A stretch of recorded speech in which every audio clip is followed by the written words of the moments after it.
Year എൻഡുമായി ബന്ധപ്പെട്ട് G S ടിയിൽ ശ്രദ്ധിക്കേണ്ട ചില കാര്യങ്ങളെ കുറിച്ചാണ് നമ്മൾ ഇന്ന് ഡിസ്കസ് ചെയ്യുന്നത്. നിങ്ങൾ എക്സ്പോർട്ട് ചെയ്യുന്ന ആളുകളാണെന്നുണ്ടെങ്കിൽ നിങ്ങൾക്ക് രണ്ട് തരത്തിൽ എക്സ്പോർട്ട് ചെയ്യാം ജി എസ് ടിയിൽ, അതായത് വിത്ത് പേയ്മെന്റ് ഓഫ് ടാക്സും വിത്തൗട്ട് പേയ്മെന്റ് ഓഫ് ടാക്സും. അപ്പൊ നിങ്ങൾ വിത്തൗട്ട് പേയ്മെന്റ് ഓഫ് ടാക്സ് ആണ് നമ്മൾ എക്സ്പോർട്ട് ചെയ്യുന്നതെങ്കിൽ നമ്മളൊരു LUT, അതായത് ഒരു ലെറ്റർ ഓഫ് അണ്ടർടേക്കിംഗ് നമ്മൾ ജി എസ് ടിയിൽ സബ്മിറ്റ് ചെയ്യേണ്ടതായിട്ടുണ്ട്. RFD 11 എന്നുള്ളൊരു ഫോർമാറ്റിലാണ് നമ്മൾ ലെറ്റർ ഓഫ് അണ്ടർടേക്കിംഗ് സബ്മിറ്റ് ചെയ്യേണ്ടത്. അപ്പൊ ഫിനാൻഷ്യൽ ഇയർ 2025-26 നിങ്ങൾ വിത്തൗട്ട് പേയ്മെന്റ് ഓഫ് ടാക്സ് ആണ് എക്സ്പോർട്ട് ചെയ്യുന്നതെങ്കിൽ RFD 11 എന്നുള്ള ഫോം നമ്മൾ ഈ മാർച്ച് 31 മുൻപ് സബ്മിറ്റ് ചെയ്യേണ്ടതായിട്ടുണ്ട്. അല്ലെങ്കിൽ നിങ്ങൾക്ക് വിത്തൗട്ട് പേയ്മെന്റ് ഓഫ് ടാക്സിൽ നിങ്ങൾക്ക് എക്സ്പോർട്ട് ചെയ്യാനായിട്ട് സാധിക്കില്ല. അപ്പോൾ ഈ ഒരു കാര്യം പ്രത്യേകം ശ്രദ്ധിക്കുക. അടുത്തത് കോമ്പോസിഷൻ സ്കീമുമായി ബന്ധപ്പെട്ടിട്ടുള്ള ഒരു കംപ്ലൈൻസ് ആണ്.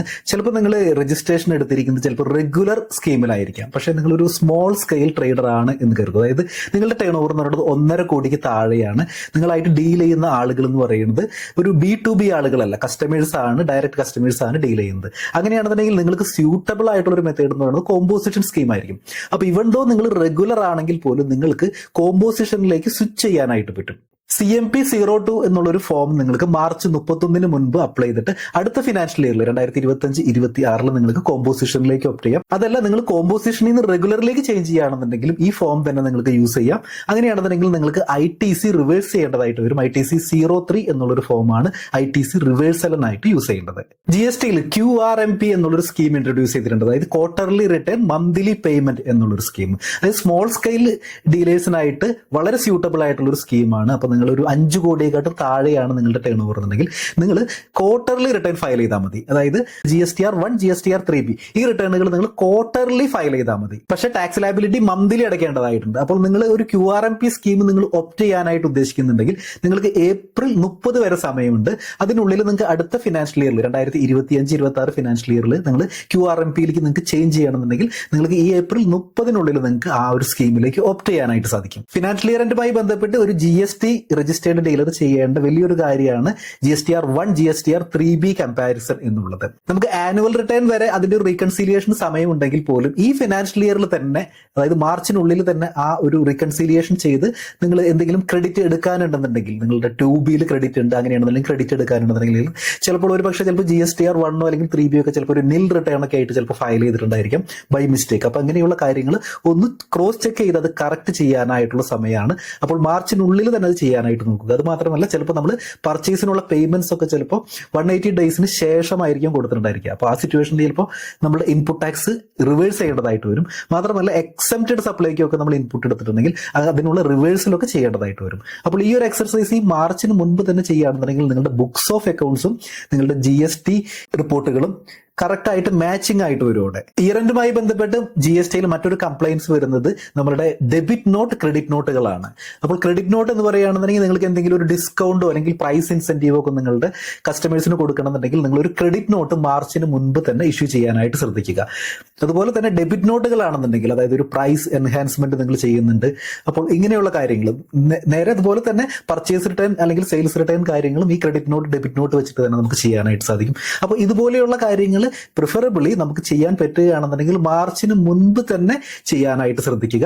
കാരണം നമുക്ക് നവംബർ വരെ ആനുവൽ റിട്ടേൺ ഫയൽ ചെയ്യുന്നത് വരെ നമുക്ക് സമയമുണ്ടെങ്കിൽ പോലും മാർച്ചിന് മുൻപ് ചെയ്യുകയാണെന്നുണ്ടെങ്കിൽ നമ്മളുടെ ഒരു ബുക്സ് ഓഫ് അക്കൗണ്ട്സും നമ്മുടെ GST ഡാറ്റയും ഒരു മാച്ചിങ് ആയിട്ട് അവിടെ വരാനായിട്ട് സാധ്യതയുണ്ട്. ഇയർ എൻഡുമായി ബന്ധപ്പെട്ട് മറ്റൊരു കാര്യമുള്ളത് നിങ്ങളുടെ അഗ്രിഗേറ്റ് ടേൺ ഓവർ നിങ്ങളൊന്ന് റിവ്യൂ ചെയ്യുക എന്നുള്ളതാണ്. കാരണം ഒരുപക്ഷെ ചിലപ്പോൾ നിങ്ങൾ കോമ്പോസിഷൻ സ്കീമിലായിരിക്കും ചിലപ്പോൾ നിങ്ങൾ കണ്ടിന്യൂ ചെയ്യുന്നത്. അപ്പോൾ അവിടെ 1.5 കോടിയെക്കാട്ടും കൂടുതലാണ് നിങ്ങളുടെ ടേൺ ഓവർ എന്നുണ്ടെങ്കിൽ നിങ്ങൾ തീർച്ചയായിട്ടും റെഗുലറിലേക്ക് മാറേണ്ടതായിട്ട് വരും.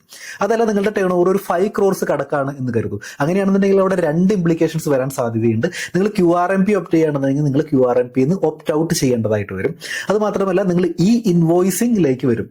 അപ്പോൾ ഇങ്ങനെയുള്ള കാര്യങ്ങൾ വരുമ്പോൾ നിങ്ങൾ അതിന് പരിചയമാവാനായിട്ട് ഈ ഇൻവോയ്സിംഗിലേക്ക് നിങ്ങൾ പോവുകയാണെന്നുണ്ടെങ്കിൽ അത് ഇപ്പോൾ തന്നെ രജിസ്ട്രേഷൻ എടുത്ത് അതിന്റെ ഒരു ഫാമിലിയാരിറ്റി മാർച്ചിൽ തന്നെ നിങ്ങൾ ചെയ്യാനായിട്ട് പ്രത്യേകം ശ്രദ്ധിക്കുക. ഇയർ എൻഡുമായി ബന്ധപ്പെട്ട് ചെയ്യാനുള്ള മറ്റൊരു കംപ്ലൈൻസ് എന്ന് പറയുന്നത് സ്റ്റോക്ക് ടേക്കിംഗ് ആണ്. അതായത് നിങ്ങളൊരു ഗുഡ്സ് ആണ് ഡീൽ ചെയ്യുന്നതെങ്കിൽ മാർച്ച് 31 നിങ്ങളൊരു സ്റ്റോക്ക് ടേക്കിംഗ് എടുക്കുക. അപ്പോൾ കറക്റ്റ് ആയിട്ട് നിങ്ങളുടെ ITC കറക്റ്റ് ആയിട്ട് റിഫ്ലക്ട് ചെയ്യുന്നുണ്ട് എന്ന് നിങ്ങൾ എൻഷുർ ചെയ്യുക. ഒരു കാര്യം ശ്രദ്ധിക്കാനുള്ളതെന്ന് വെച്ച് കഴിഞ്ഞാൽ നിങ്ങൾക്ക് വിൽക്കാനായിട്ട് പറ്റുന്ന സ്റ്റോക്കിന് മാത്രമാണ് നിങ്ങൾക്ക് ഇൻപുട്ട് എടുക്കാനായിട്ട് പറ്റുള്ളൂ. അപ്പോൾ നിങ്ങൾ പേഴ്സണൽ യൂസിന് ഒക്കെ അങ്ങനെയൊക്കെ നമ്മൾ എടുത്തിട്ടുണ്ടെന്നുണ്ടെങ്കിൽ, സ്റ്റോക്ക് എടുത്തിട്ടുണ്ടെങ്കിൽ അതിന്റെ ഇൻപുട്ട് നിങ്ങൾ നിങ്ങൾ റിവേഴ്സ് ചെയ്യേണ്ടതായിട്ട് വരും.